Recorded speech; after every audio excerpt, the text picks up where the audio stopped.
ರಾಯಭಾರವೇ ಆಹಾ ಪ್ರೀತಿ ನಿನ್ನಿಂದ ಪ್ರಿಯ ಆದಿ ನಿನ್ನಿಂದ ಸಾಗರವು ಹುಣ್ಣಿಮೆಯು ಜಿಗಿಯುವುದೇ ಪ್ರೀತಿಸಲು ಮಲ್ಲಿಗೆಯು ಗಂಧವು ಬೆರೆಯುವುದೇ ಪ್ರೀತಿಸಲು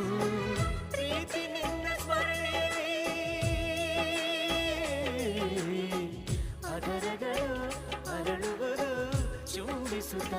ಪ್ರೀತಿಸಲು ಪ್ರೀತಿ ನೀನಿಲ್ಲದೆ ನಾನು ಹೇಗಿರಲಿ